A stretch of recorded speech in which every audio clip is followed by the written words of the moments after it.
The Just Baseball Show is presented, as always, by BetMGM, the sportsbook born in Vegas. Remember, folks, download BetMGM, whether that be on iOS or Android, and use promo code JustBaseball. Why? First bet offer up to $1,500 back in bonus bets if your first wager loses. Just remember, gambling problem, call or text 1-800-GAMBLER. Must be 21 years or older.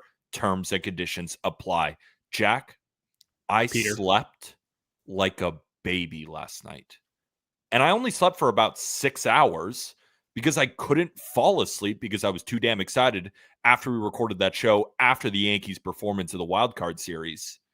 But I still feel really refreshed. I feel great. How do you feel? I feel good.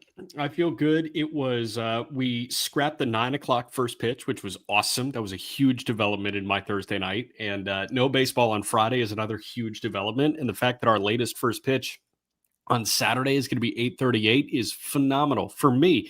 We're talking about the DSs. This is your Division Series preview. We also have a fun thing at the end. Paul Hembekides of ESPN, Hembo, is doing a history corner type deal with us for each round of the playoff series. It's about a 15-minute conversation between Peter and Paul Hembekides, who is a big fan of Just Baseball, and we're a big fan of Hembo as well. This guy is probably the best researcher in sports media. And, Yes. Mike Greenberg has called him that all the time. And this guy has been a stalwart of ESPN's research department and really the growth of Mike and Get Up and all that stuff. And he's a baseball junkie and he loves this stuff. So excited for you guys to hear from Hembo on that front. We hopped on his Baseball Tonight podcast with Buster Olney and him. So it's not like we're returning the favor because he's gracing us with his presence. Yeah, he's doing us a favor. Yeah, And going on Baseball Tonight was really cool for us too. So no, I'm really excited for you all to hear that conversation again after Jack and I break down all of the division series. Let's get straight into it because we got some bangers. We do have some bangers. Our 4 division series that we have going. We've got the Cubs and the Brewers in Milwaukee to get us going. Then in the American League at 4:08 Eastern, we've got the Blue Jays and the Yankees. Kevin Gausman against good old to be determined. Shohei Ohtani gets the ball. Game 1 of the NLDS in Philadelphia against Christopher Sanchez and the Phillies at 6:38. And at 8:38, we've got Tigers, Mariners in Seattle. Before we do that, I do want to alert you to a postseason giveaway that we're doing with our friends at Lids, because this is an opportunity that you cannot pass up. We have in our pinned tweet on X, Twitter X, at JustBB_media. If you're following us there, keep following us. Also retweet our pinned tweet and follow the steps in that tweet. So step number 2, I'm working backwards. You got to follow us and repost the tweet. But step number 1, text baseball to 29017. Receive 20% off your next purchase at Lids. We're doing a postseason giveaway. You get a 2025 Bowman Chrome Hobby Box. You have the opportunity to get that as our giveaway. It's a $300 value. A hobby box is like the premier chase in this whole Bowman hunt. They're really hard to get your hands on. And why would you spring for that much when you could just get it for free as part of a giveaway? So again, text baseball, BASEBALL, for those that don't know how to spell baseball, to 29017 for your opportunity to get a Bowman Chrome hobby box. How exciting is that? Incredibly exciting. The value of it is $300. Yeah. These cards are expensive because if you pull the right one, you could make a ton of money. It's so much fun. Arm's been doing such a good job with the box breaks, and our friends at Lids are fantastic. I already showed you my hat yesterday that they sent me, probably my favorite Yankee hat that I've ever owned. Sent me a crew neck. But the great part about Lids, the best hat store, in the world, but on top of it, you can go get baseball cards there, and they have all the hobby boxes, all the Bowman. I'm not as well versed in baseball cards as Arm is, but all I know is they got bangers there, and we got banger series to start. I just keep calling everything bangers because it's all awesome. Apparently Cam Schlittler's in Bowman Chrome, so go ahead and go get that. I am not well-versed in the hobby whatsoever, but I do hunt any Zach Veen I can get my hands on. So if Zach Veen's in this, text me, DM me, do whatever you got to do to get me Zach Veen cards, and I'll overpay. You ready to talk? Should we discuss whether the buy matters? Yes. Let's talk about the buy. Let's talk about the whole rest versus rust deal before we get into the DS. So the question is, do first-round buys matter? In 2023, the Dodgers, Orioles, and Braves all won 100-plus games, locking in a first-round bye in the playoffs. The Orioles went on to get swept by the eventual World Series champion Rangers, and the Dodgers would suffer the same fate at the hands of the Arizona Diamondbacks, the runner-up that season. The Braves would lose in 4 to the Phillies, who went on to lose in 7 to the Diamondbacks. And what was the excuse from the fans? The layoff made my team come out flat. It's not fair. Honestly, if I was a fan of one of those teams, I might have said the same thing. Those 3 did look flat. There is some merit to what they were saying. However, in 2024, did anyone notice that the conversation kind of got muted as 3 teams who earned the bye moved on to the championship series? So since the best of 3 wildcard series was introduced, teams that earned the bye are just 6-6 in the division series. So is that enough of a sample to make a claim? Not really. But is it a foregone conclusion that just because you were the better team and earned the bye that you're moving on? Absolutely not. In 2024, again, teams that earned the bye went 3-1. Phillies lost in 4 to the Mets. That was the only bye who lost. In 2023, though, Orioles, Braves, and Dodgers all lost. And in 2022, they went 2-2. The Braves, who earned the bye, lost in 4 to the Phillies. And the Dodgers lost in 4 to the San Diego Padres. So does it matter to get the bye? Not really. It's another one of those things where we don't have enough data. 3-1 last year, 1-3 the year before, 2-2 the year before that. After hearing all that, what's your reaction? My reaction is I feel like you have to look at it on a series by series basis. I don't think it's as cut and dry as if you have the bye, you're at a disadvantage. If you have the bye, you're at an advantage. The better team doesn't always win a postseason series. As simple as it sounds, like a best of 5 is a little bit more crapshootish than a best of 7, and a best of 3 is certainly more crapshootish than a best of 5.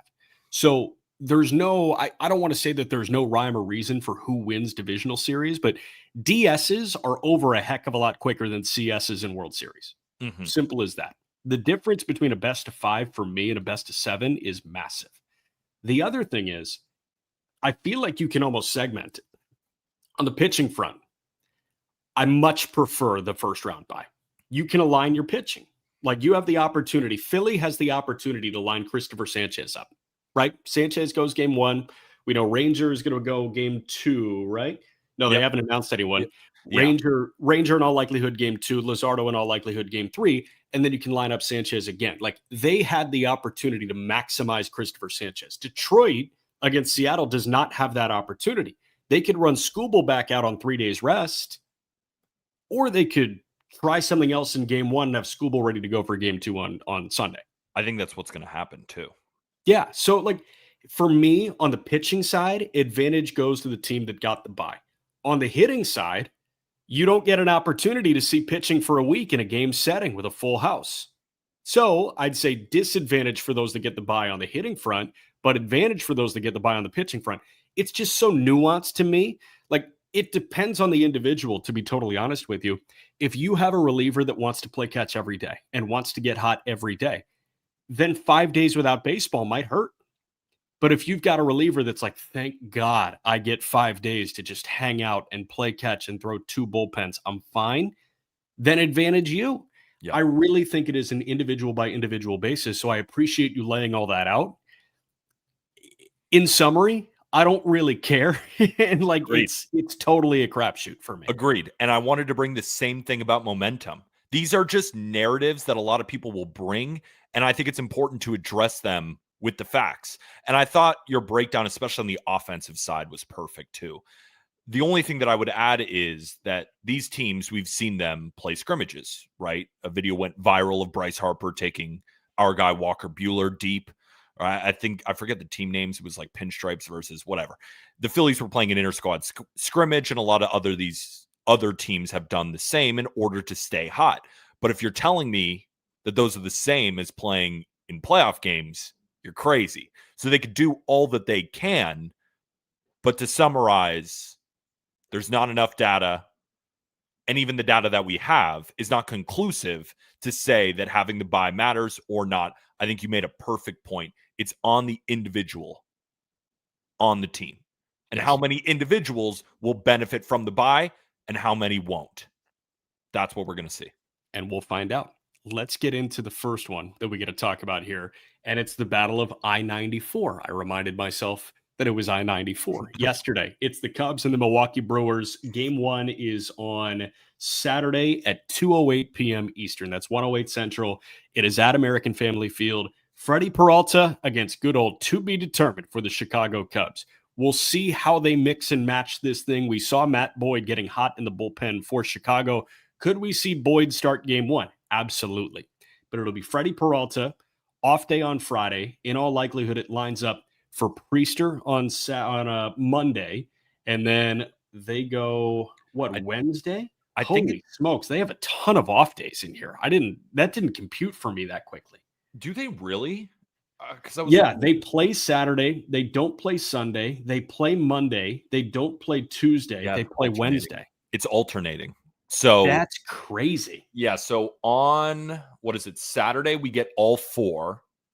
And then the National League gets an off day while the American League plays straight in. And then, they just alternate. So every day we either get American League Series or a National League Series, and the American League's game 2 will be first. So it is interesting.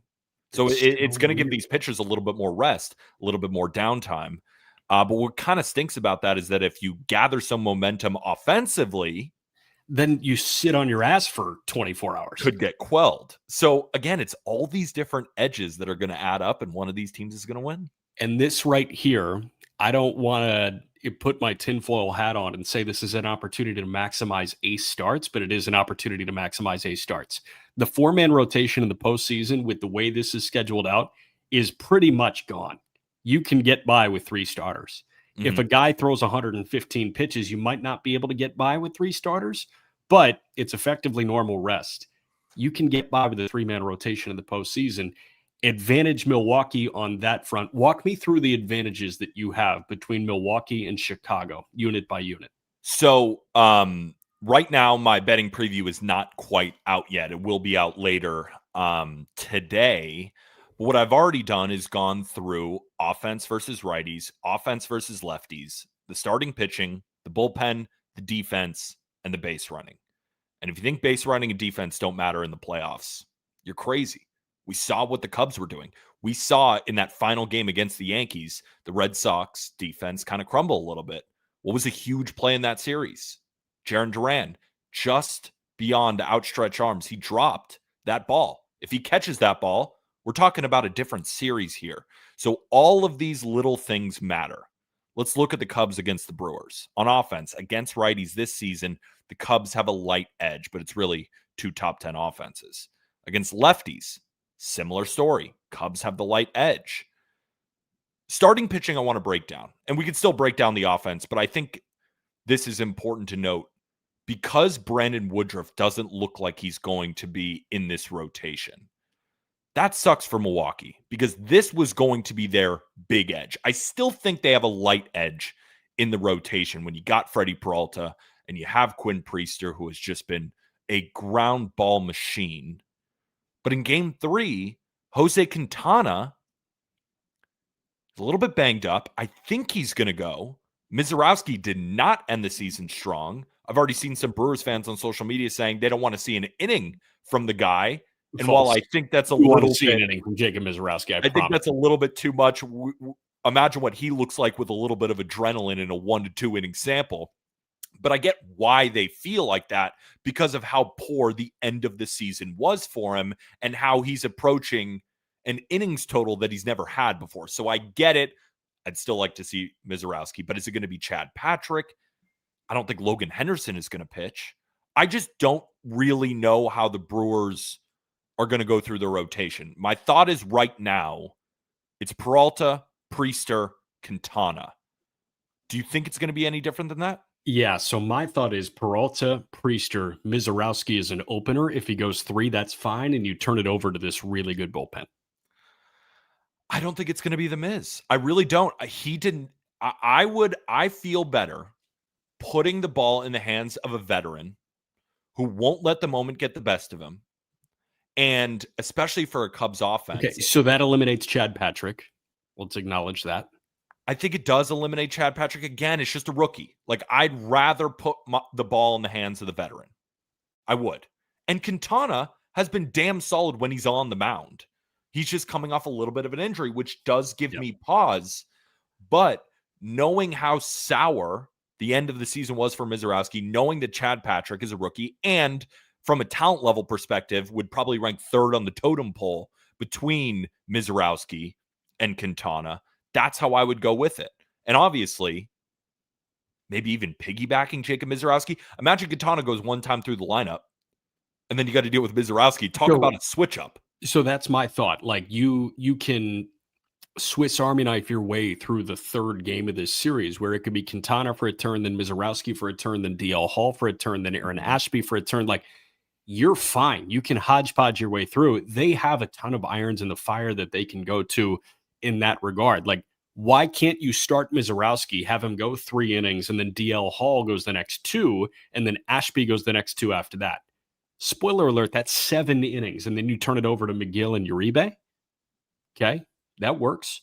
How about mixing in Tobias Myers there? Like, if you're up by 3 and you just want to see heaters blown by 5 guys, Tobias Myers can cover outs. This is what we were talking about with Slade Ciccone and Joey Cantillo. We had an argument about who should get the ball game 3. Guess what? They both pitched and they threw like the same number of outs. Yeah. For me, it's like, okay, all I know is Peralta game 1, Priester game 2. You can figure it out in game 3. I'm not worried about that whatsoever. So I certainly lean pitching advantage in Milwaukee's favor. I think that bullpen is nasty. If people aren't aware of Uribe and McGill in the back end of that game, they're going to find out quick. Trevor McGill is one of the best closers in Major League Baseball. He came off the IL and he looked dominant on that Sunday against Cincinnati. I think they have no problem guiding their way through game 3. So I say distinct pitching advantage for Milwaukee. Do you? Yes. When I was looking at the numbers, and I understand why you would say that, especially like the names in the bullpen just carry such a heavier weight. I mean, Trevor McGill and Abner Uribe, louder. Yeah, way louder. Trevor McGill and Abner Uribe, or Brad Keller and Andrew Kittredge. I mean, Cubs fans would say Koenig is nasty, and Ashby has been nasty, and Mears can turn it on.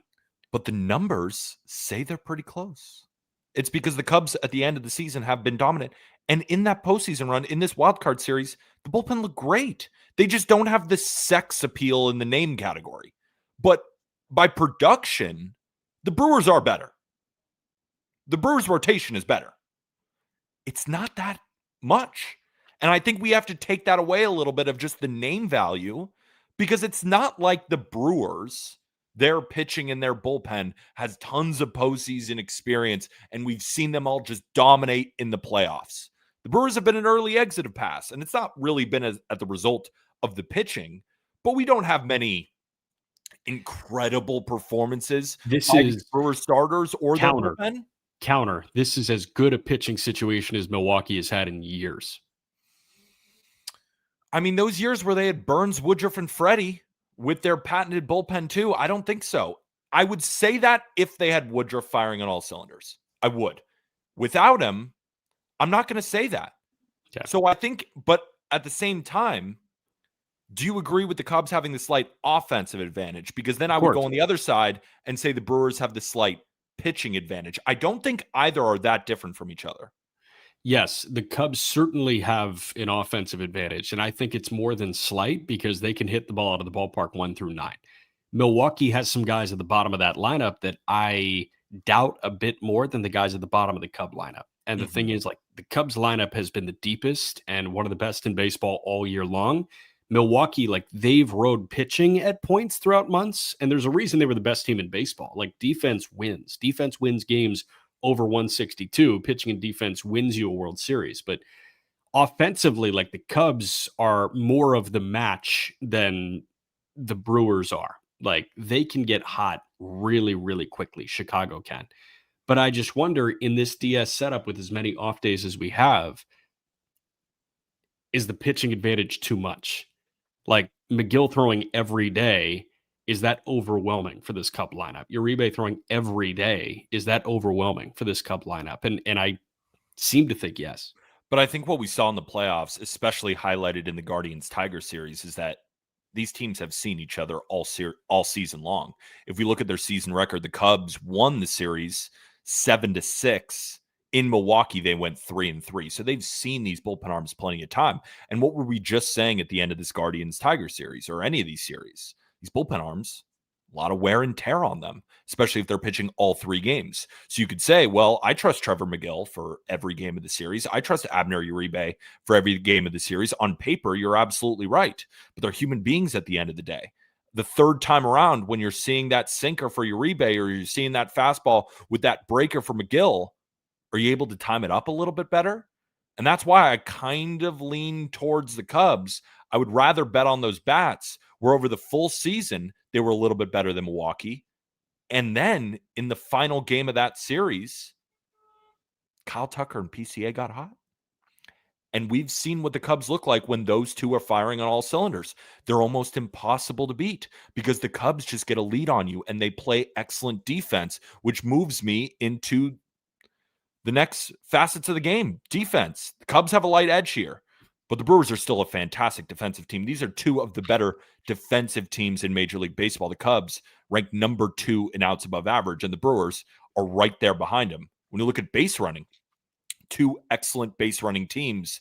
But when you look at base running value on StatCast, the Brewers are just a little bit ahead because they're the number 1 team in baseball, or at least that's what StatCast tells us, that they're the best base running team in baseball. But the Cubs rank number 5. So if we're talking about doing the little things, these two are 2 of the best in all of the playoffs. Yeah. Base running, defense. And then it's really take your pick here because they had a battle in the regular season, 3-3 in Milwaukee. Both teams are excellent at home, and both teams are pretty good on the road. The Cubs have the slight offensive advantage. The Brewers have the slight pitching advantage. This series is awesome. No wonder when you look at the betting odds on BetMGM, the Cubs are even money to advance, and the Brewers are minus 120. And a projection system that I utilize on Fangraphs for a lot of my MLB futures, they project the Brewers to win 52.5% of the time and the Cubs to win about 47.5% of the time. Another reason I use the BatX projections is they often resemble the sportsbook odds, and the market is the best predictor of what's going to happen in the future. So the betting odds are very close. The BatX projection is the tightest of all of these division series. So if you pick the Brewers, it's a good pick, I understand. If you pick the Cubs, it's a good pick, I understand. This is a genuine coin flip. And the reason the Brewers are slight favorites, I think, is just because they have home field advantage. And the slight pitching advantage. I think you're underplaying what pitching can do when you have this many off days. But I just don't think it's that big because it's like Freddie Peralta versus Matthew Boyd. I'm taking Freddie Peralta. Shota Imanaga versus Quinn Priester. Right now I'm taking Priester. I am too, but he's a rookie. We saw what Cam Schlittler did. And Priester is also like Chicagoland native, grew up a Cubs fan. This is big. No, I want to friend of the program. Do not be friend of the program. No, because I don't want you to take this. To that interview. That interview was awesome, and you should be a Quinn Priester fan. I'm a huge Quinn Priester fan. I'm also a huge Shota Imanaga fan. I'm a huge Jameson Taillon fan. Milwaukee in 5. I don't know what to do. I love both of these teams. Can I pass? No. I will take, just because I think it's a straight up coin flip, I'm going to take the Cubs because I get a better price. That's it. Okay. That's it. Because I think it's going to go 5. I think it's going to go 5, just like you said. And it's going to come down to a game in Milwaukee. And in game 5, who's probably going to get the ball? Probably Freddie. At home. Not easy. It's probably Priester against Shota because Freddie would cycle back to game 4. Do you think he would over the Brewers going with a Patrick, maybe Mizorowski, Yes. maybe a bullpen game? You think Again, with the off days, I think everybody can shorten to a 3-man rotation. Interesting. Okay. I mean, depends how the Brewers do. Everybody in the National League can shorten to a 3-man rotation because they don't play on Sunday. I'm going to go with the Cubs just so we're different and Okay. the price. But coin flip, total coin flip. I have no real opinion on this series. Okay. You got Cubs in 5. I got Brewers in 5. We're going to talk about game 1 of the ALDS in a moment between the Yankees and the Blue Jays.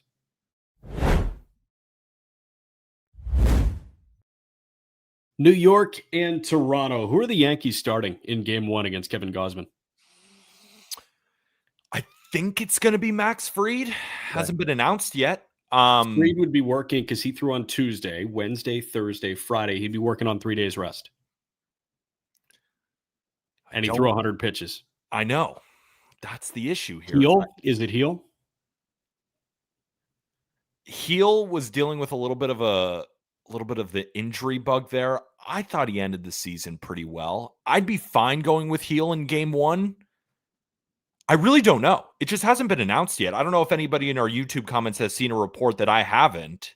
Oh, Heel is officially... Oh, Heel was inactive for the American League Wild Card Series. Yeah, he was not on the roster. But he is healthy. So it's probably going to be him. It's either Heel or Warren. I'd go Heel. I'd go Heel too. I mean, I like Warren, but I think it's probably going to be Heel. You just want to bet on that stuff. Okay, so Heel and Gausman game 1. Did not Bieber? No, they already announced Gausman.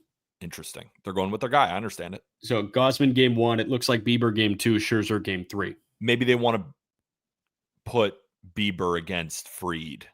They think they can win game 1 against a Luis Heel, and then they want to go with Bieber against Fried. I understand that. I think that's actually a good strategy there. And then you go a Scherzer, you Savage piggyback or something like that. Interesting. The schedule in the American League Division Series is actually pretty weird. I think you might have to go with a 4-man rotation here because the Yankees and Blue Jays will play on Saturday. They'll play again on Sunday, off day Monday. They then play Tuesday and they play Wednesday. So they have the typical schedule. The National League is the one that's all out of whack right now. Can we talk about the betting price of the series? Sure. The reason I wanted to bring it up first is because it's wild. The Yankees are minus 155. That's over 60% likelihood that they win. Yeah. And I went to go check the BatX projections. I wanted to see if the betting line was off. They're in lockstep. 60.1% chance that the Yankees take this series against the Blue Jays. I couldn't believe it. I'm a Yankee fan. I know how tough the Blue Jays are.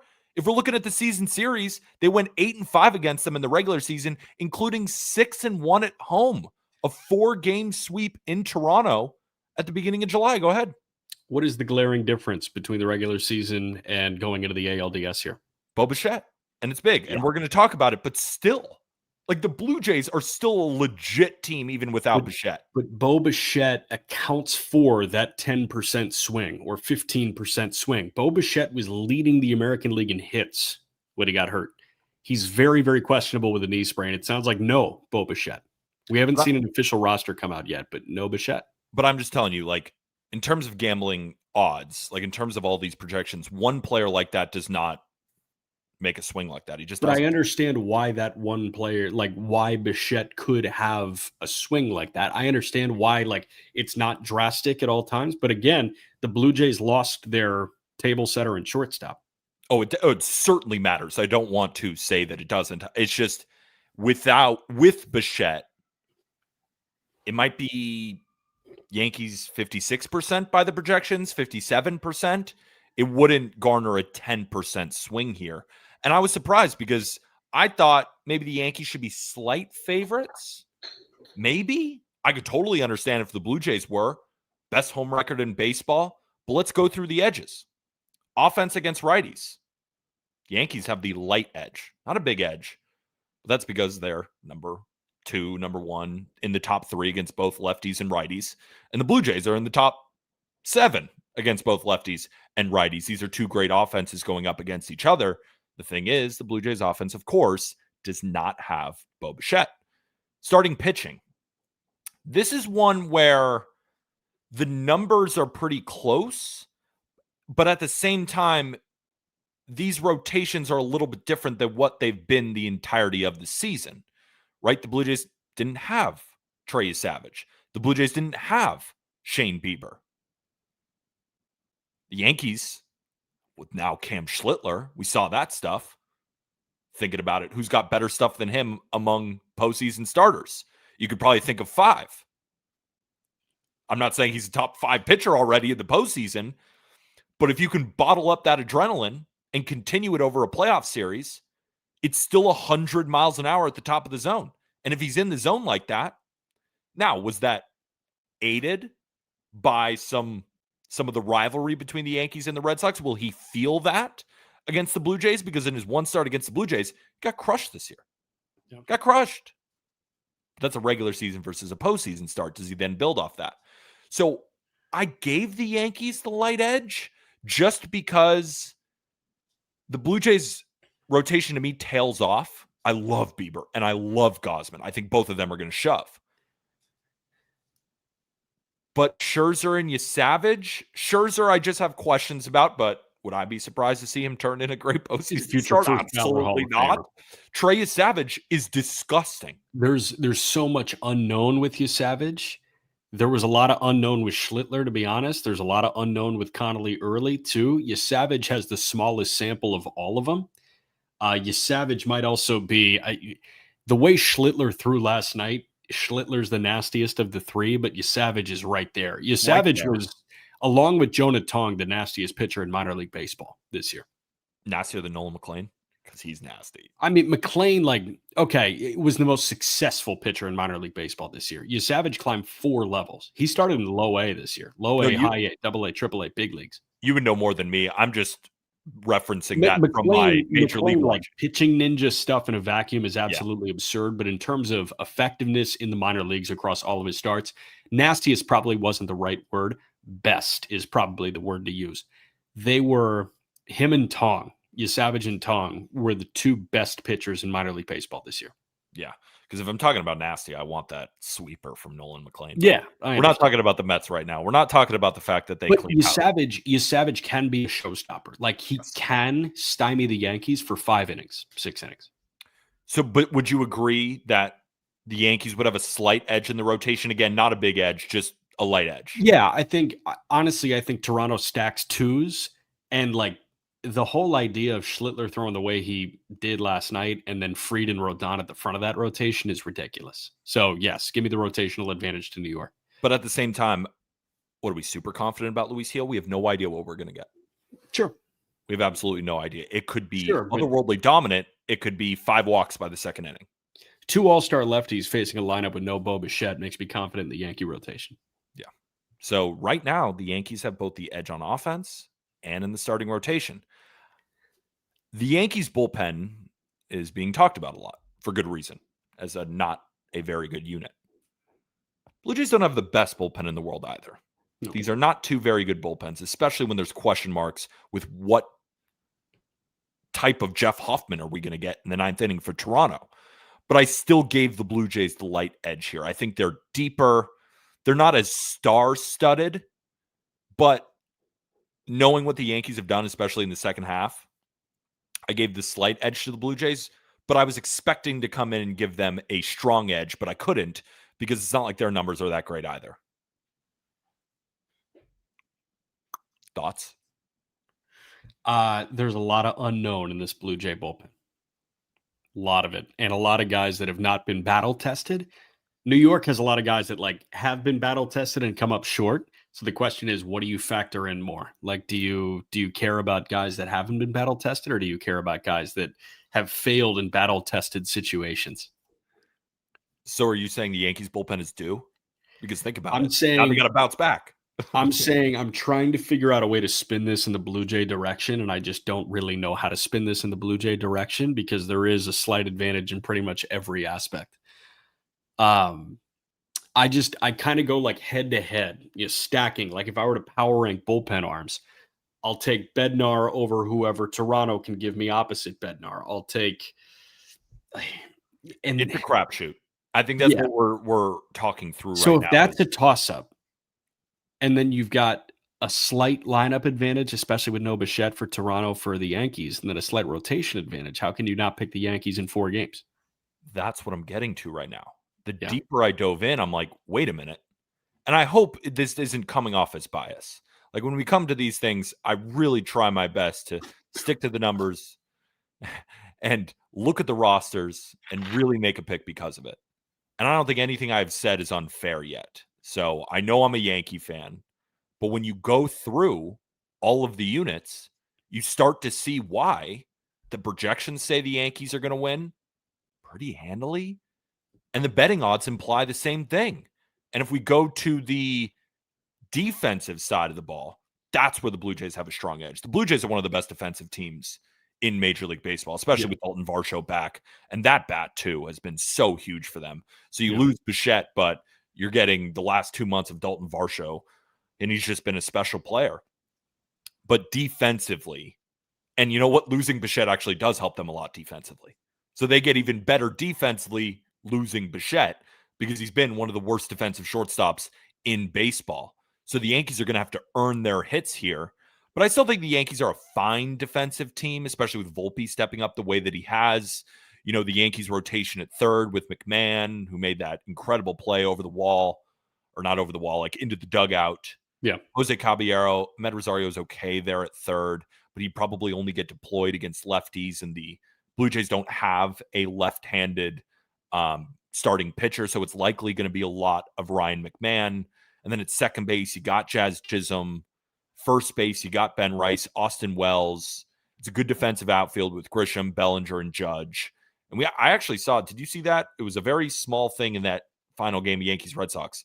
Judge threw the ball into second, and it looked pretty fast. Oh, no. You remember that? No, that didn't register for me personally. It was just for me because I've been watching. So much was made out of his throw in game 1. I know. That's why to see a throw like that in game 3, I'm like, thank God. Because that runner advances, that base hit by Masataka Yoshida, who I didn't give enough credit on yesterday's show, was such a pest in this series. Good. He's such a good hitter. But that base hit, does it score 2 if Sogard doesn't beat that out?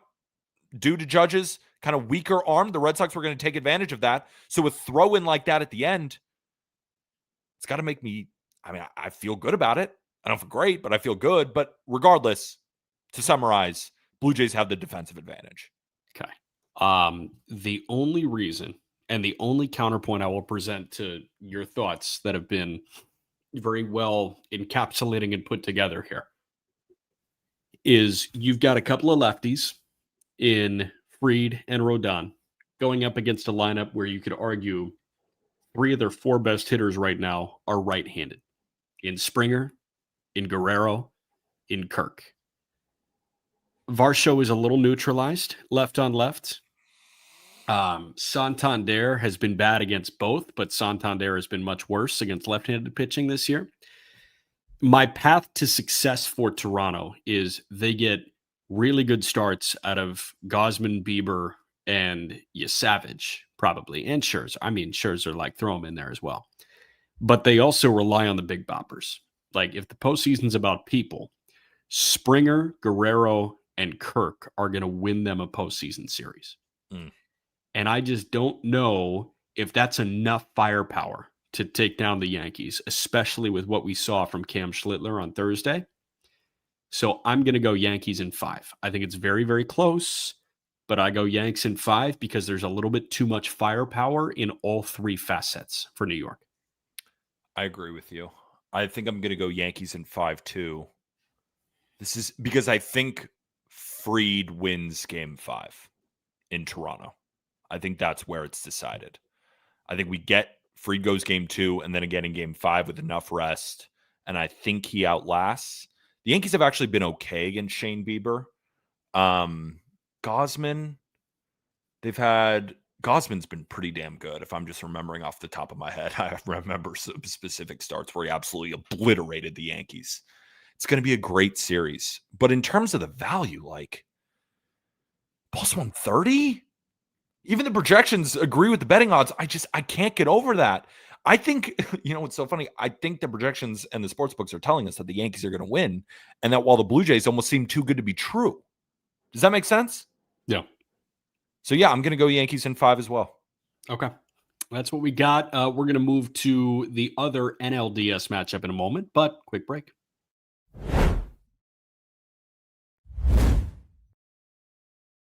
Jack McMullen, Peter Apple. We're talking about game 1 of the NLDS on Saturday at 6:38. Dodgers-Phillies in Philly. Red October welcomes in the freaking LA Dodgers and Shohei Ohtani on the mound against Christopher Sanchez. You're kidding me. Ohtani sporting a 2.87 ERA in about 70 innings this year.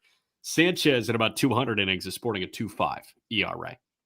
These are two of the best pitchers in baseball. Ohtani just has a much smaller sample to work with. Christopher Sanchez solidified himself as a top 10 pitcher in the game this year. He should be the runner-up for the National League Cy Young Award behind Paul Skeens in Pittsburgh.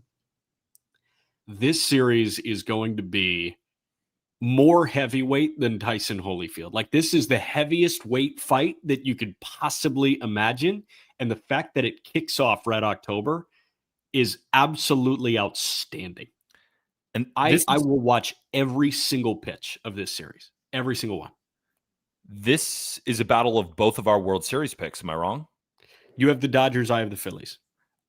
And I think we both agree that the winner of this series wins the World Series. Yes. I think these are the two best teams in the playoffs. And it kind of stinks that we get them in a best of 5. I wanted so bad to see 7. So bad. We deserve 7 with these series, but we get what I think to be 5 great games. Let's go through the edges. Offense versus righties. Dodgers, slight edge. Offense versus lefties. Dodgers, slight edge. Again, two of the better offenses in baseball, but the Dodgers are just a tick above.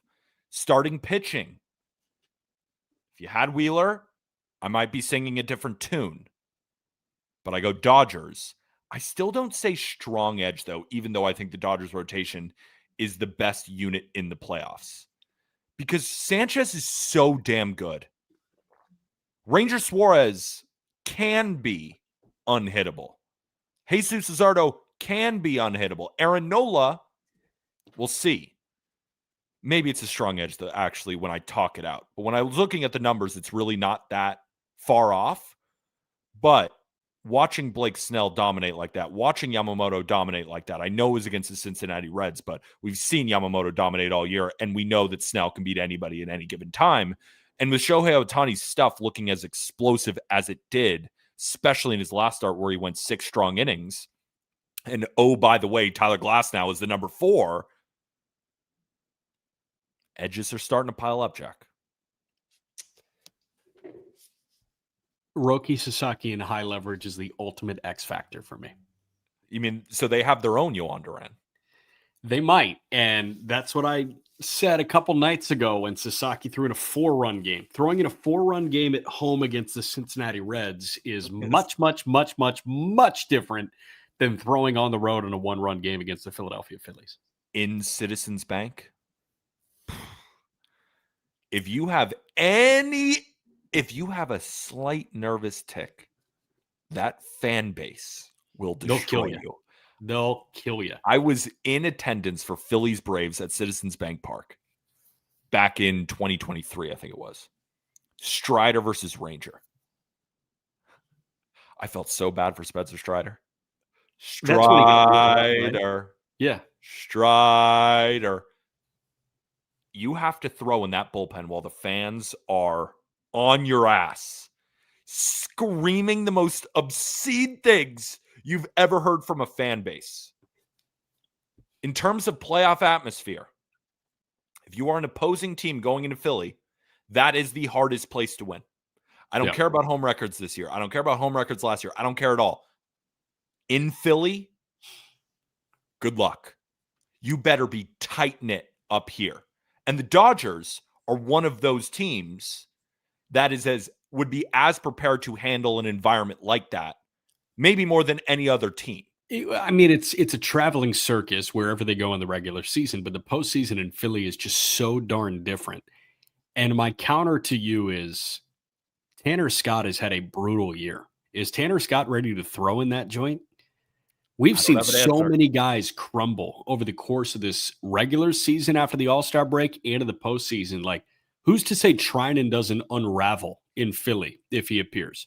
Who's to say Jack Dreyer and Vesia don't unravel when they appear?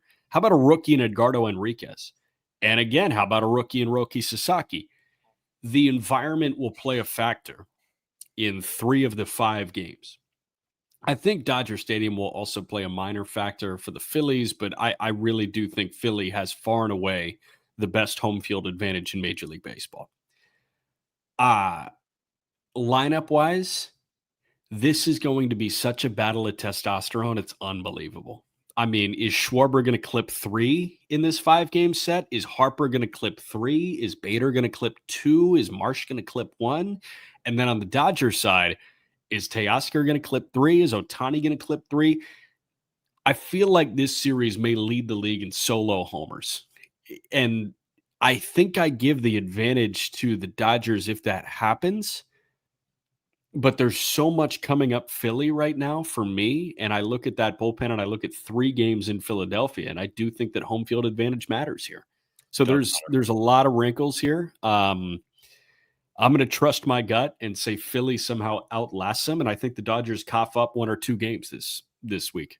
Let's keep going through it and see if your prediction changes at all. So bullpen, I think it's a wash. And you might say, Dodgers bullpen, that's their biggest issue. But I think what we've seen throughout the playoffs so far is that Blake Trinan is not the Blake Trinan that ended the season poorly. It's been reported that they kind of fixed his arm angle, and that sinker is the patented Blake Trinan sinker. And over his last few innings, he's looked exactly like the demon that we know he is. We saw what Roki Sasaki looked like.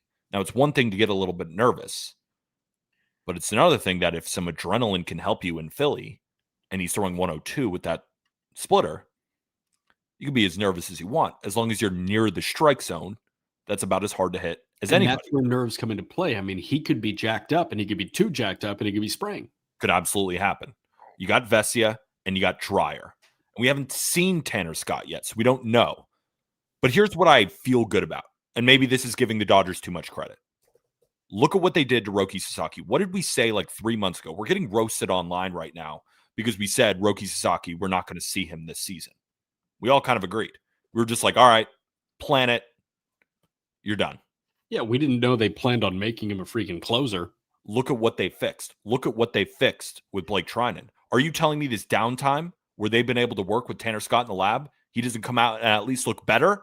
I'm not saying he's back to San Diego Tanner Scott where he's an absolute weapon, but I think it's fair to say that the Dodgers are going to help him during this downtime and he's going to come out throwing well. I don't think that's crazy to say. So now I'm getting all these improvements. And on the Phillies side, I was shocked to see how bad their numbers are. They're a below average bullpen by fielding independent pitching this year. Yeah. Now, I don't think they are. I don't. No, especially I mean, they've had guys cough it. Yeah. Yeah. But it's not a stellar bullpen. It's a good bullpen. But I think the Dodgers have a good bullpen. And that's why I gave it a wash. Do you think that's crazy? I don't think the Dodgers have done enough to prove that they have a good bullpen. I think they have they've been bad for months. That's fair. I also like adding Sheehan back there too. Sheehan was terrible in the wild card series. Yeah, I mean, he had that one kind of really bad. How much confidence do you have throwing him in Philadelphia? He threw it home against the Reds. Any point that you present when it comes to the bullpen, I'm just going to refute because they've been not good for months at this point. And that's why Sasaki's the ultimate X factor for me. He is the ultimate X factor. Because he's the only one we haven't seen struggle. I think you convinced me. I think the Phillies have the bullpen edge. I was just shocked that the Dodgers bullpen numbers this season are better. I was like, huh? Yeah. So I went into it thinking there have been some bad garbage time relievers for Philly where it's like a 10-1 game is a 10-6 game. I agree with you. When the betting preview comes out, I'm going to give Philly the light edge. I agree with you. I think you're right. I think I was thrown off by that. And then I was like, okay, I understand if Roki is this good, and I still like Sheehan. I understand what you're saying about a tough wild card series, but he also ended the season so strong. He was arguably the best Dodgers pitcher down the stretch outside of Yamamoto. And then adding him, I still like Dreyer, I still like Vesia, I still like Trinan, and I feel good about Tanner Scott coming out, but I agree with you. We'll give Philly the light edge there. Okay. Defense, wash. The defensive numbers are like, they're right neck and neck. Pretty even. They're both pretty good defensive teams. Not terrible, not that good. Pretty good. Especially if you got Muncy out there, takes it down a step. Is Nick Castellanos going to get starts? You know, he's the one guy in Major League Baseball who hasn't made an error yet. The thing is, you make more errors when you get to more balls. He doesn't get to any balls. So I just think that was a hilarious stat. I was like, I think that Castellanos might be a top 5 bottom fielder in baseball. And then to hear he's the only one without an error, I was like, that's why errors suck. That's why errors are the worst stat, because faster guys who have more range get to more balls and potentially make more errors. Is it better if a guy's just slow and doesn't get to a ball and it drops in, but he didn't make an error? That's why it's like a game manager going 14 for 14 in the passing department when they're just throwing like slants and screens. People are starting to say that about Jalen Hurts. And I didn't want to bring that up in the Phillies episode, and I don't mean it. People are saying it. No, false. People are saying it. Hurts is really good. Really good. Wins are a quarterback stat. Hurts is one of the best in football. The Eagles are going to win the Super Bowl, and the Phillies are going to win the World Series. Yes. Phillies fans are going to be really happy, 100%. And you're not backing that. I actually am. Phillies in 4. Can we keep going? Can we keep going? Yeah. Base running, Phillies light edge. They're both decent. Yeah, I don't care about base running in October, to be totally honest with you. Like, I understand, like, oh, everybody knew Dave Roberts was stealing and he still steals. Like, come on. Yeah, give me the Phillies in 4. Can I give you one more and see if it changes your mind at all? Yeah, sure. The Bad X projections. Okay.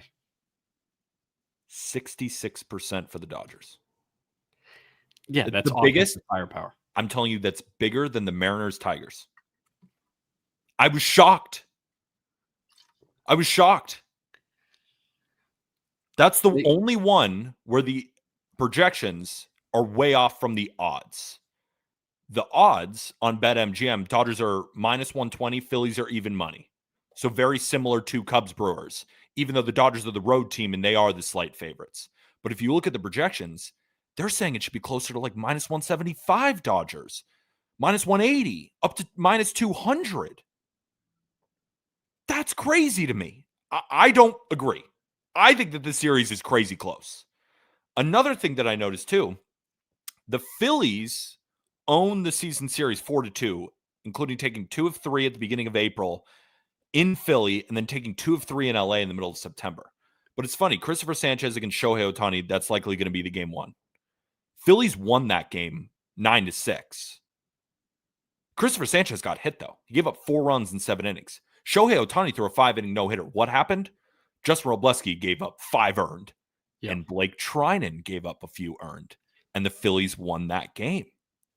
So I think a huge X factor here.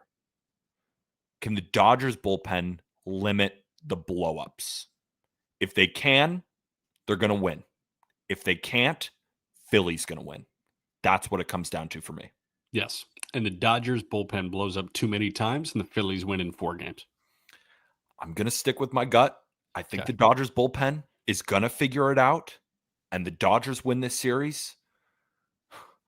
I can't wait. Like, I'm the most excited for Yankees-Blue Jays. I'm almost as equally excited for Dodgers-Phillies, even though I have no fan association. Like, this is perfect. And I love that there's 3 in Philly. Like, we should have 3 in Philly. I want to see that crowd. So, yes, the Dodgers have the better roster. It should be in Philly. It makes it fair. Like, this is going to be unbelievable. I can't wait. Yeah. Who wins game 1? Ohtani, Sanchez. The Phillies are a slight favorite. Yeah. At home. Makes sense. Christopher Sanchez. Dog. I'm going to go with the Dodgers, and that's why they win the series. Okay. Shohei Ohtani threw 5 no-hit innings. I think right now, and people might think I'm crazy. I think Ohtani is better than Christopher Sanchez. I think he's you're a that little good. crazy. I think I think you're a little crazy. That's fine. Sanchez finished the season in a way that you would not believe. Oh, yeah. I mean, He had a better year for sure, obviously. Yeah. But he's 7 innings and 1 run, it seems like, in his sleep.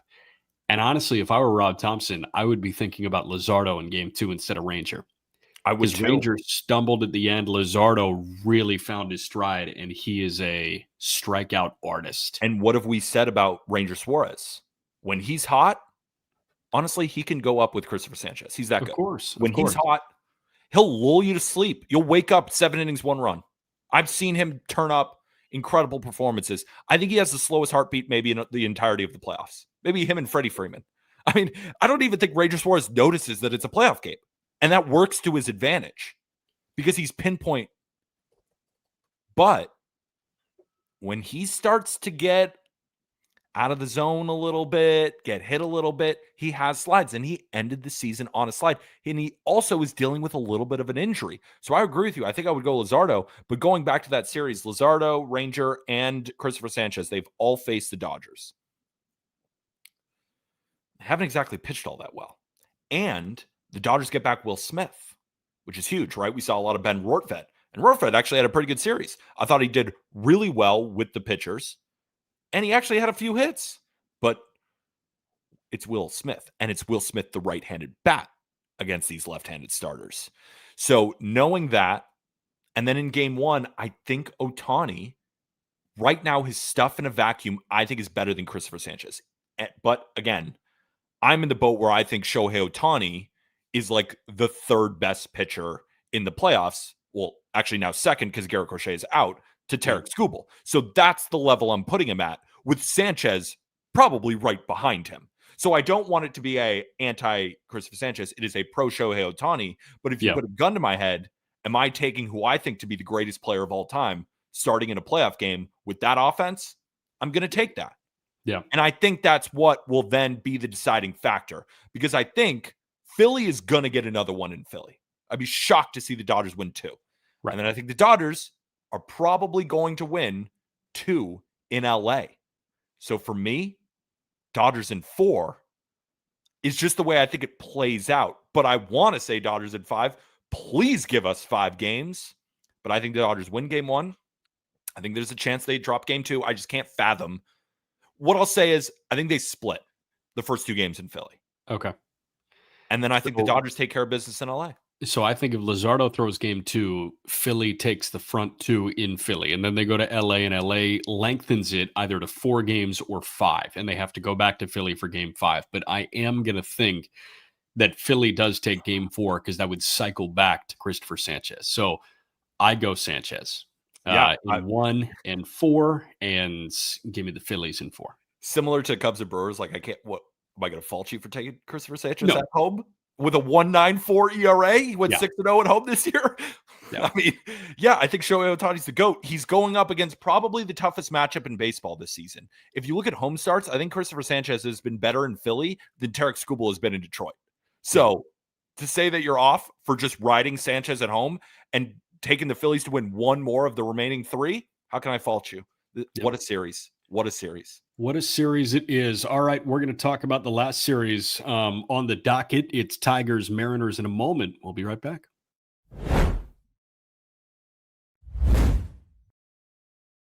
Late game on Saturday, 8:38, Tigers-Mariners. The wrench in this whole thing is Brian Wu is still trying to work back from pec inflammation. It sounds like he is still day-to-day.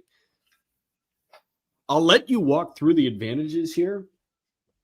This is as skewed a series as I think we have here.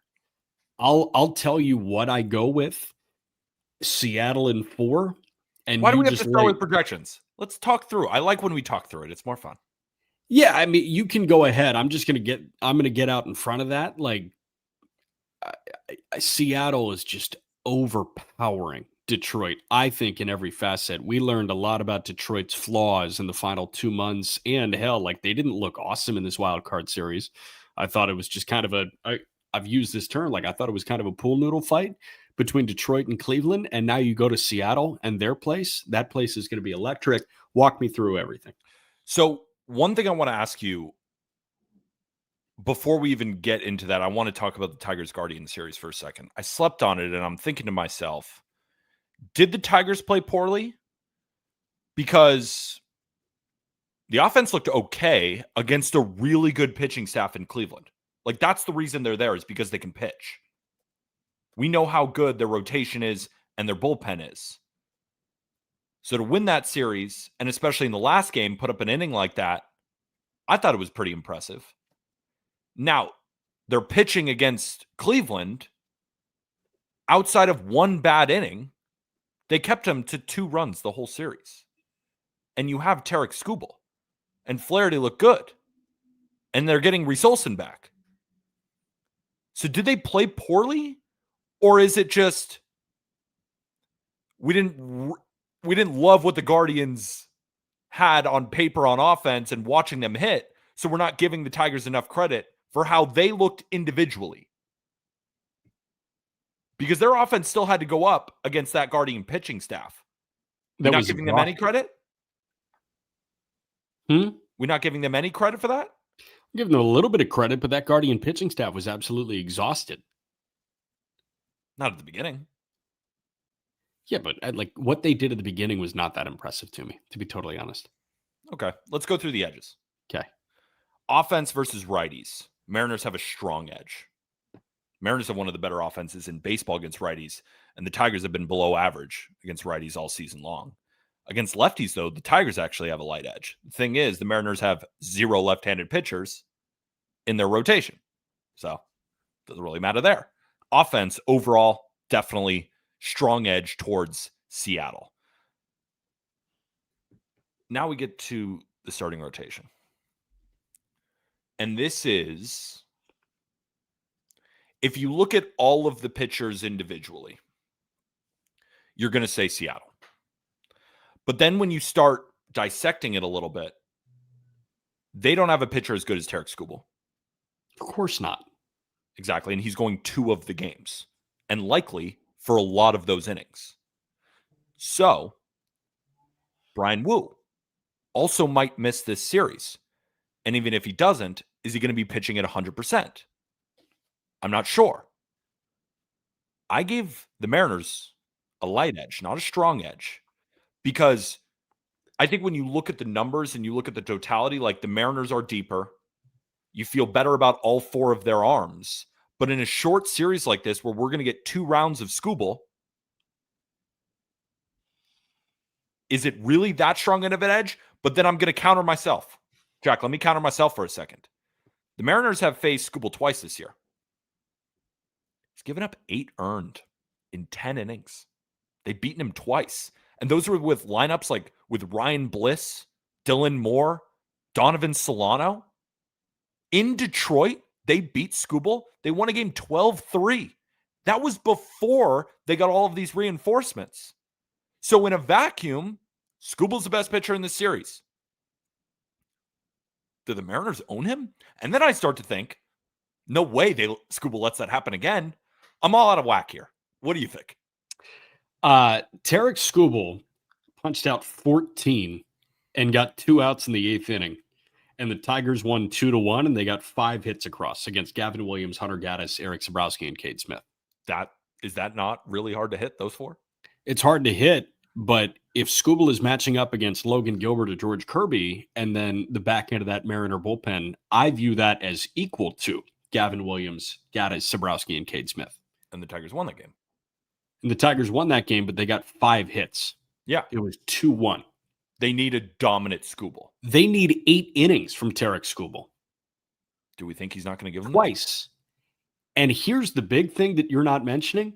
In order for Skubal to throw twice, they have to get to game 5. Yes, they do. It means they have to win another one of those games. It's probably going to be Gilbert against a bullpen game. Gilbert against a bullpen game? Are you kidding me? I understand, listen, bullpen games are a matter of chance and everybody can throw their ass off, and this is baseball and this is why we love it. And I could be eating absolute crap in like 5 days, 6 days. But this is no contest to me. This is not the gritty Tigers. Like, this is a less chaotic team. This offense is not good. They strike out all the time. There's a world Gilbert K's 12. There's a world Kirby goes 7 shutout with 2 hits against him. And he goes 7 shutout and 75 pitches. And then you turn it over to Brash and Munoz and they punch out the next 6 in order. This offense has not proven anything to me. They were bad for 3 months. The Tigers were amazing at the beginning of the year. And what did they do after the All-Star break? 500 baseball. They coughed up a 15-game advantage. And it took 3 games, and it took a crooked inning in game 3 for them to beat a team that's hitting 226 as an entire team this year. The worst offensive team we've seen in the postseason in maybe decades in Cleveland. The first team to get to the postseason in the American League with a negative run differential since the 1987 Minnesota Twins. And it took them 3 games and a crooked inning late in game 3 to get by. And Skubal K'd 14 in game 1. And Flaherty pitched to the best of his ability. And they somehow pieced it together bullpen-wise. You can present every counterpoint you want. The Mariners are just the better team in every aspect. The only aspect that they're not better in is Detroit has Tarek Skubal. And you're banking on getting to game 5 to have Skubal go again. It's just too tall of a task for me. Here's my counter. They're not better in all aspects of the game. They're actually way worse in a couple of facets around the margins. We're talking about base running and we're talking about defense.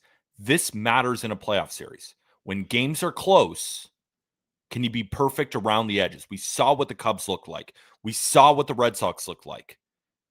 Defense matters, and the Tigers have a strong edge because the Mariners are one of the worst defensive teams in all of baseball, Jack. In all of baseball.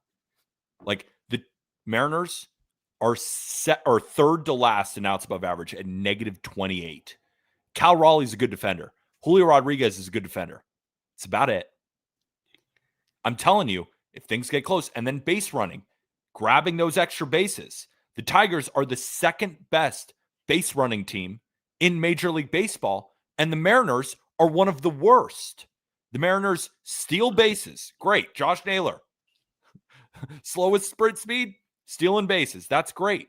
The Tigers don't steal that many bases, but they're excellent at going first to third. They're excellent at scoring on base hits. In terms of runs garnered just on taking the extra base, the Tigers are number 2 to the Brewers, and the Mariners are near the bottom. And then I look at the managers. We got a first-year manager in Seattle, and we got A.J. Hinch, who I think to be the best manager in baseball. So with doing the little things, the Tigers completely outlast them. And they get 2 Skubal starts.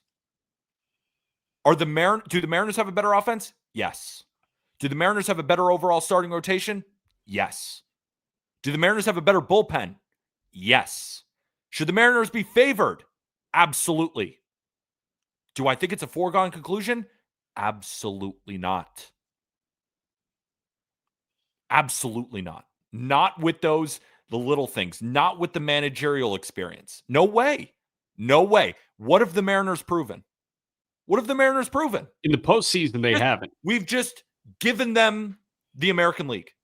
Everyone in baseball media. It is a foregone conclusion that the Tigers have lost this series already. They shouldn't even show up to T-Mobile. You know why? The Mariners finally have the offense. They have this great starting rotation. And then I start to see that Brian Wu is getting a little bit banged up. I start to know that, could the layoff hurt the offense at all? Is that possible? We've seen it before. Not saying that it's some trend, but we've seen it before. We've seen the best team lose plenty of times to the teams nobody gave them credit. And when you dive in and you realize, oh shit, the Mariners can't defend. Oh shit, the Mariners suck at running the bases. Oh shit, they got a first-year manager.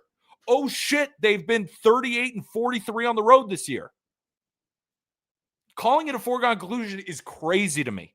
Crazy to me. I think the Tigers win this series. Which is exactly why I'm calling it a foregone conclusion. Tigers in how many? 5, because they're going to win game 5 with Tarek Skubal on the mound. Okay. I'm going to spot Detroit. The Skubal start in game 1, Seattle in 4. They better win in 4 because they ain't winning in 5. Okay. In Seattle, even though you just laid out that Skubal has allowed 8 runs in 10 innings against the Seattle Mariners this year. If there was anyone to trust to bounce back, would it be Tarek Skubal? Of course. I am, again, sporting Detroit 1 game. So Seattle in 4. You've got Detroit in 5. Congratulations, edgelord Peter Apple. Ready to hear from Paul Hembekides? Do you disagree with anything I said? Before we go, like, am I talking crazy? You call me an edgelord. Am I talking crazy? Absolutely. I think you're talking crazy about a couple of things here. Absolutely. What? I think you're talking crazy. Here's my thing, man. Skubal was incredibly impressive. What else about that series win over Cleveland impressed you? Kerry Carpenter and Riley Green. Kerry Carpenter and Riley Green both put up OPSs around 1,000 in that series against a really good pitching staff. It's hard for me to cite OPS when it's 3 games. I understand. But seeing them hit well in that series is huge. If they can stay hot, that's how they win this year. Sorry? Riley Green K'd 200 times this year, and they're stepping I agree up. with you. But sometimes it's all about catching lightning in a bottle in the playoffs. Sure. And if those guys... Right, if those guys had sorry series after mediocre seasons, even though Riley Green still had a good season, he just punched out all the time. I understand. Sometimes it just looks terrible. He's swinging and missing.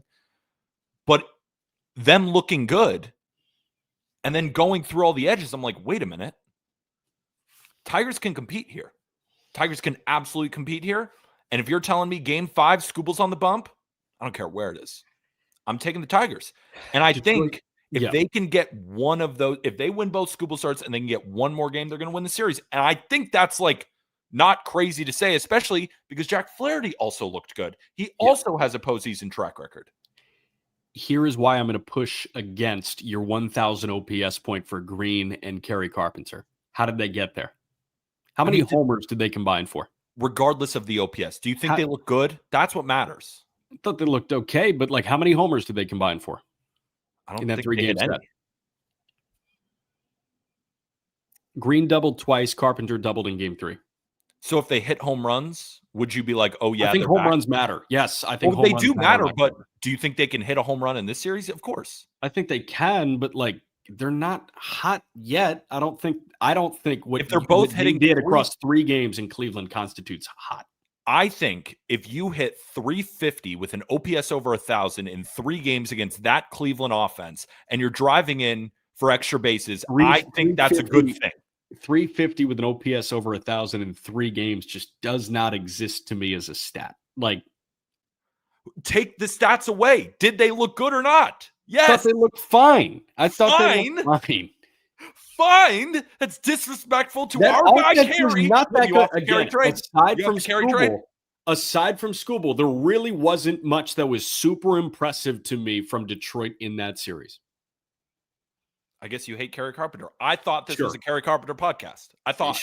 I'm wrong. Dingler going yard in game 3 was the other impressive thing to me, I guess. Like, so we're just waiting for dingers. It's just if you didn't hit a dinger, you're not impressive to me. You wait for dingers in October. Homers in October really matter. You ready for Hembo? We'll see. We'll see. Let's do Hembo's History Corner right now. Okay.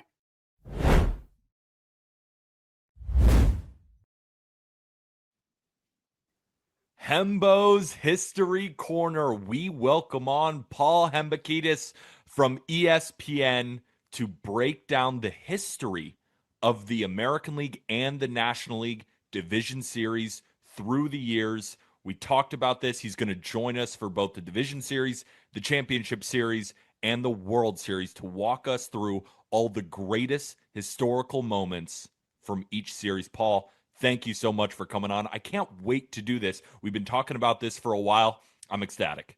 As am I. Look, the pleasure is mine. As you well know, there is nothing that I enjoy more than the history of baseball, and I've long believed that the more that you know to learn and love about the past, right, the more that you come to enjoy the present. So as you're watching Cam Schlittler shove in a winner-take-all game against the Boston Red Sox, it's even more impactful, even more powerful if you know what came before him and the gravity of that performance in that moment as just one of many examples that we will experience this postseason. So I am honestly rip-roaring ready to go to do this thing with you, and hopefully we have a chance to chat a few times throughout the rest of the postseason. This is going to be a blast. Absolutely, we will. Real quick, just because I'm a little bit selfish and I want to hear more good things about Cam Schlittler, just a 1-minute Cam Schlittler thoughts from you. I mean, if Cam Schlittler never threw another pitch for the New York Yankees, they could still erect the monument. I mean, that was the kind of thing that if you were watching, if you were in the stadium, if you were watching on TV, you won't forget it as long as you live. And you, like me, have Boston Red Sox fans all over your timeline too. And there was nothing but respect. It was a performance for the ages, one that you could only tip your cap. And because he's a rookie, and because we don't know that much about him, and because he was a Red Sox fan growing up, you just had to tip your cap. It didn't have the kind of hatred, the kind of venom, the kind of vitriol that you typically see when a Yankee's going to shove against the Red Sox in that kind of context. But in the case of yesterday, it was just two different fastballs. Here's what I got, and you couldn't touch it. They failed to make the adjustments. It was as gutty a performance as I've ever seen in that moment, and that stadium was a zoo. I'm really happy for the kid. Consider the context of Max Fried and Carlos Rodon doing what they did in games 1 and 2. You would have never thought that Cam Schlittler would go 8 and have a good faith argument for Aaron Boone to give him the ball in the 9th inning of that game. It was the kind of thing that Yankees fans won't forget as long as they live. I'm still running on a high, and all I did was sit on my couch and watch him. I can't imagine what he's feeling this morning. He also rattled off a couple of tweets, which was awesome. I don't know if you saw him on Twitter. I did. Responding to some Red Sox fans drinking that dirty water. I'm still on that high, but let's talk history. You got 4 things that we're going to go through. What is your defining hitter of the American League Division Series? The defining hitter in the history of the Division Series, you might be surprised to learn, is Yordan Alvarez. Yordan Alvarez is the best hitter in the history of this round, which dates to 1995. In 71 plate appearances, the slash is 328, 423, 787. That's a 221 WRC plus in his DS career. You want clutch? I got clutch for you. It's a WPA of 1.56. It leads all hitters in the history of the round. And you remember 2 of the most impactful swings that he had. Remember game 1 against Seattle in 2022? That go-ahead homer in the bottom of the 9th against Robbie Ray? Iconic.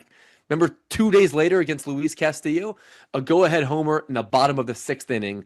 In total, at 16 games, he scored 16 runs, drove in 17 runs, and homered 7 times. Yordan Alvarez in the Division Series is the greatest hitter in the history of the round.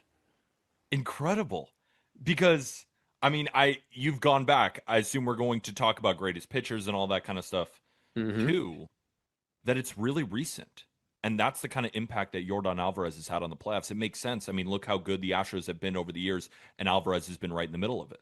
He's been phenomenal. And I think you also have to consider the context of opportunity. So look, Derek Jeter is going to be number 1 on all of these kinds of lists based upon his exposure in each and every round. But swing for swing, in a fairly large sample size, Yordan Alvarez has been a near impossible out. And it's not just the fact that he put together those numbers, which he did. It's the fact that his swings were so consequential and is as big a reason as anyone on that sort of mini dynasty why the Astros continued year after year after year to find their way in the American League Championship Series. He has been a behemoth in the DS in his career. It's a shame that he wasn't able to finish the season, because if he was, who knows how far they would have made it this time around.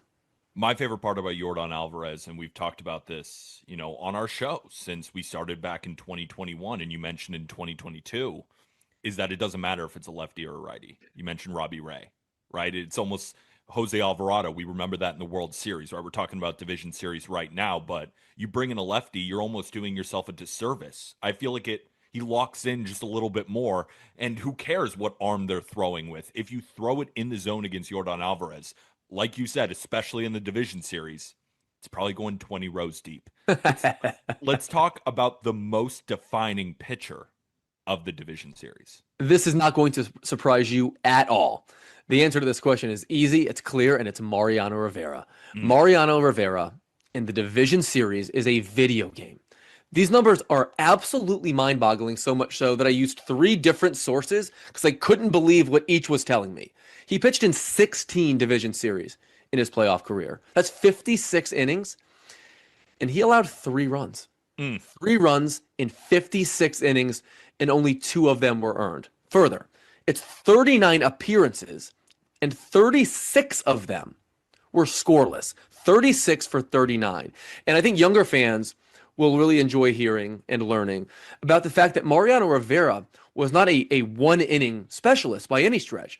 Those 39 appearances that I mentioned, he got 4+ outs in 22 of them. More than half of his DS appearances, he got 4+ outs. And the last number I'll leave you with is a staggering one. Look, obviously we know that win probability added skews in favor of relievers because of leverage, but that's the story that's most important to tell in his case. His is 4.13 in his division series career, which is 74% more than anybody in the round's history. Starter, reliever, or hitter.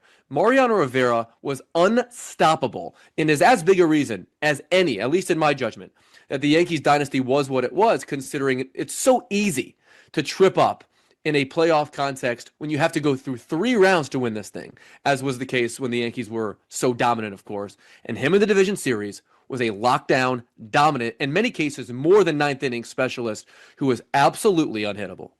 Quick personal story and then a question. As you all know, everybody listening, and Paul, you as well, I grew up a Yankee fan. You can see Judge in the back and a Mariano Rivera signed portrait up top. Growing up, I was Derek Jeter was my favorite player. I wore number 2, when I played Little League and all that kind of stuff. But as I've grown older, Mariano Rivera, the appreciation that I have, has almost usurped Derek Jeter in my personal fandom. We see how important it is to close out baseball games, especially in the playoffs. How many teams, I'm thinking about the Dodgers, I'm thinking about the Yankees right now, I'm thinking about plenty of teams, even with good closers, none of them were Mariano Rivera. You can put your head on the pillow at night and know if we have a lead, the game is over. Point blank, period. And I'm just thinking about how much I wish that was true now. I mean, we love David Bednar, right? David Bednar is a good closer.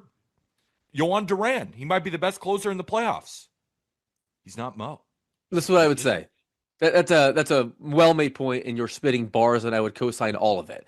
He is the ultimate math changer. There has never been a player in the history of Major League Baseballs that changed the math more than Mariano Rivera did. He tilted the scales. You had to work backwards when you played the Yankees, knowing full well that if we're not leading no earlier than the 7th inning, once he gets that ball in his hands, we are exceedingly unlikely to win the game.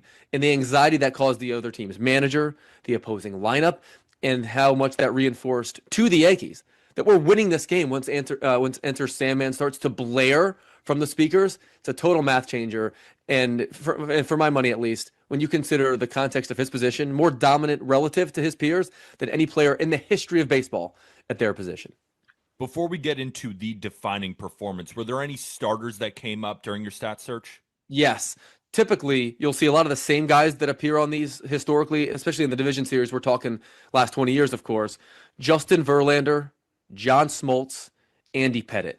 Typical, like, high-volume starters that had many, many opportunities that shoved. Those were the guys that I would say provided, like, the biggest jolt. Who might push Mo?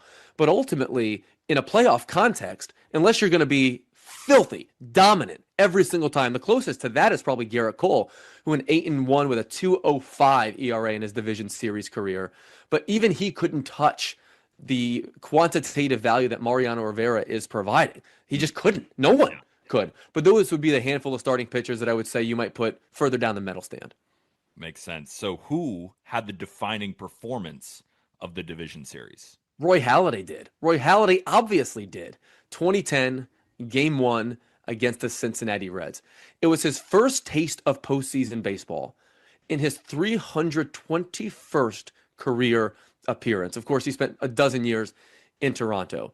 He threw the second no-hitter in the history of the postseason and the first since Don Larson in 1956.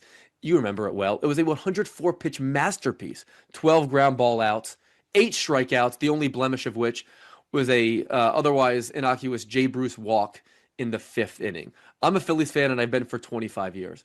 It's one of my fondest memories, and especially now in the context of what ultimately happened, of course, tragically, Roy Halladay being taken from us far sooner than he should have been. You watch that performance in hindsight, and it brings a tear to your eye. And he was truly an artist, one who sort of reinvented the way that pitcher, the way in which he approached his craft. You still see on big league mounds today that sort of scissor effect and the way that he shaped his pitches decades ahead of his time. And on that night, he was as good as anyone ever in a postseason setting. And considering the fact that he had never seen a big league mound in a postseason game, for him to do that and not just meet the moment, but to exceed any expectation you could ever have was the stuff of legend. Yeah, I don't think anyone's going to beat that, but were there any honorable mentions? Well, I mean, Jeter made a pretty memorable flip in the division series, as you'll recall. But a no-hitter with 1 walk was the kind of performance, of course, that will be remembered forever. And his wife at his Hall of Fame induction ceremony, of course, which he was not in attendance for, having died years earlier, made mention of not only this no-hitter, but also his perfect game earlier that season against Florida, and the memories he left baseball fans with, and the dominance he displayed, and the manner in which he did so, I think really makes him an immortal. In fact, Cole Hamels said, that's how we labeled him. This guy is the immortal. We're all just humans, and we're lucky enough to play baseball with him. That's what his peers thought of Roy Halladay. Incredible. I think we saved the best question for last. Who has the defining moment of the division series? It's called the double. Game 5, 1995 American League Division Series. The Yankees are playing the Seattle Mariners in the Kingdome. And the context behind this moment is critical in understanding its gravity. You remember it at least tangentially. This was the 19th season in the history of the Seattle Mariners. They had never made the playoffs before. And they played the entire season under the specter of the possibility of the franchise leaving, not surviving in Seattle. There was a time in August in which they trailed their division by 13 games, climbed all the way back. Then, games 1 and 2 against the Yankees, they lost both in Yankee Stadium. They claw back again, win games 3 and 4, which sets up a winner-take-all game 5 with 57,000 people in attendance at the Kingdome. It's the 11th inning. In the bottom of the 11th inning, Joey Cora and Ken Griffey Jr. single, and then Edgar Martinez steps to the plate and delivers the most indelible swing in Seattle baseball history, the double. And you obviously have the incredible image of Ken Griffey Jr. sliding into home plate, putting his arms up in the air. Because of course it had to be Griffey that scored the run. And of course it had to be Edgar Martinez that delivered the blow. By the way, less than 3 weeks later, the legislature approved the new stadium. It was the single most important swing in the history of Seattle baseball. Some would argue that it saved baseball in Seattle. And on the other side, it birthed a Yankees dynasty. It was the end of Buck Showalter, the start of Derek Jeter's career on opening day of 1996. It's one of the most consequential games in the history of Major League Baseball.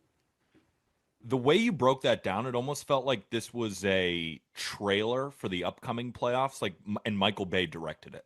Like, it was just, you were throwing haymakers there, Hembo. That was awesome. Thank you so much for coming on. One last thing, and I know I didn't ask you to prepare it. I'm just so interested. One bold take for the division series. Maybe just one prediction. Doesn't even have to be bold. Something in your gut that's telling you what's going to happen. Yeah, I think that the heavyweight matchup between the Phillies and the Dodgers is going to be a series that we remember for years, and the winner of it is going to wind up winning the World Series. It's a best of 5, and I wish it were more. I wish it were a best of 55, because these are the two best teams.